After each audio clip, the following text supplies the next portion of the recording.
Michael Jordan, one of the greatest basketball players of all time, said, "I missed more than 9,000 shots in my career. I've lost almost 300 games. 26 times I've been trusted to take the game-winning shot and missed. I failed over and over and over again in my life, and that is why I succeed."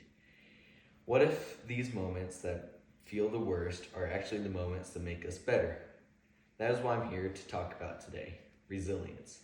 Resilience isn't about being perfect, it's how you react. Vince Lombardi, NFL coach that is known for his motivational speeches, said, "It's not whether you get knocked down, it's whether you get back up." Do you give up, or do you use that loss as fuel? Why does resilience matter? Resilience is what builds your mental toughness in life and sports. It's easy to play well when everything is going right. For example, when all your shots are falling, you're catching the ball good, or even when you put a lot of effort into what you're doing. It's when you're faced with adversity is when it's perfect character building moment.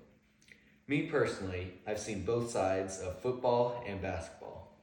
In football, it could be not catching the ball, missing a block, or forgetting what play you're running. In basketball, you can smoke the ball off the backboard, give a terrible pass, or turn the ball over. At that point, you have two choices that you can choose. Let the setbacks mess with you and your confidence, or you can shake it off and move on to the next play. In my own experience, we had a football game this weekend, and I was not doing great. I wasn't catching the ball. I was running my routes wrong. But I was able to give my team confidence and not be a Debbie Downer. And in the end, we were able to win the game because I wasn't hanging my head and centering myself on the mistakes and just overall bringing my team up. So that was why we were able to win. In this scenario, resilience was able to teach me patience, discipline, and grit, which is a skill that is needed for the rest of my life. How do you actually become someone who is resilient? First off, you can set goals when faced with setbacks.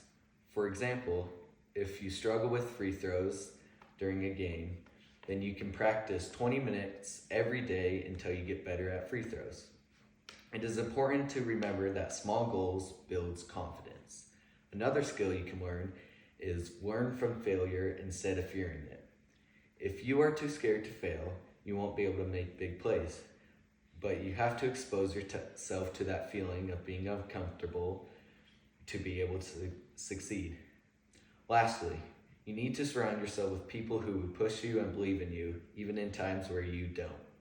Psychologist Carol Dweck calls all this the growth mindset. Being resilient isn't about never losing. Instead, it's about never staying down. You're not defined by what happens, but how you respond.